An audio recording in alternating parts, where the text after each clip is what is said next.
আজকে বাসা ভর্তি অনেক মেহমান, এর মধ্যে অনেক বড় দুর্ঘটনা থেকে আল্লাহ আমাকে রেহাই করেছে। আজকে আমার বাসায় আমার ননদ, দেবর, ভাসুর সবার দাওয়াত ছিল। তো এত মানুষের রান্না বাড়া আমি তাড়াহুড়ো করেই করছিলাম, যেহেতু ইফতারেরও সময় হয়ে গেছে। এর মধ্যে তাড়াহুড়ো করতে যেয়ে আমার হাতে বটি পড়ে যায়। কোনোভাবে একটু লেগে আমার হাতটা এফার ওফার হয়ে গেছে।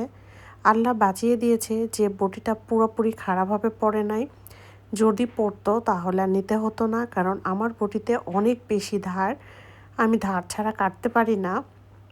বটিতে হাত লাগলেই কেটে যায়। নিয়েই আমি সব কিছু করেছি। খুব কষ্ট হচ্ছিল যখন পেঁয়াজি মাখাচ্ছিলাম, যেহেতু রমজানের সময় ইফতারির আয়োজন আর সবাইকে দাওয়াত করেছি। তো আমি চাই নিজে হাতে সবাইকে রান্না করে খাওয়াতে। আমার খুব ভালো লাগে সবার জন্য রান্না করতে, সবাইকে রান্না করে খাওয়াতে আমার খুবই ভালো লাগে। আপনারা দেখতেই পাচ্ছেন, এর মধ্যে আমার হাতে কাপড় বেঁধে দিয়েছে আমার যাও আমাকে হেল্প করতে পারছিল না, কারণ বাবু ঘুমাবে, কান্না দিচ্ছিল।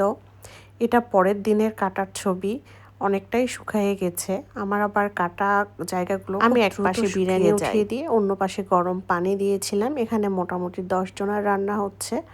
বিরিয়ানিটা দমে দিয়ে আমি চলে যাব ভাজা পোড়াতে, যেহেতু 4টা বেজে গেছে। সবাই চলে এসেছে অলরেডি, সবার সাথে একটু গল্প করব। হাতটা কেটে যাওয়াতে তারও ওয়ে নাই কোনো, কারণ হাত কেটে যাওয়াতে এমনি ধীরে ধীরে কাজ করতে হচ্ছে, তার মধ্যে আরও এই অবস্থাতেই আমি পেঁয়াজি মাখলাম। এর মধ্যে আমার বর চলে এসেছে। আমার বরের সব থেকে কষ্ট হচ্ছিল ডিমের চপের আলু মাখাতে। পরে বাবুকে ঘুমিয়ে দিয়ে আমার যা এসে ডিমের চপটা রেডি করে দিয়েছে।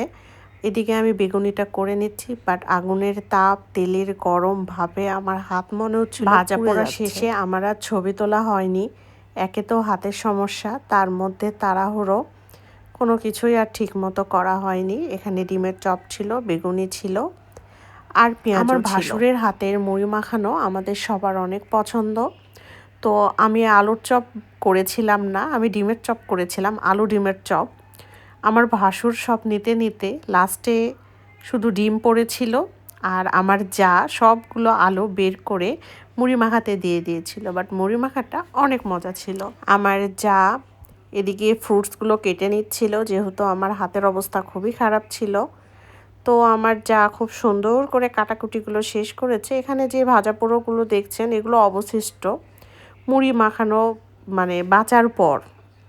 এরপর আপনাদের আমি দেখাবো গামলাতে কি অবস্থা, বা গামলাতে যা দেখছেন সবই ভাজা পোড়া, এখানে মুড়ি দেওয়া হয় নাই, ভাইয়া এটা করেছে।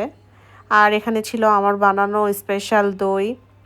আখের জুসটা আমার বানানো ছিল না, এটা কেনা ছিল। তো আজকের মতো সবাই ভালো থাকবেন, আমার জন্য দোয়া করবেন। আল্লাহ হাফেজ।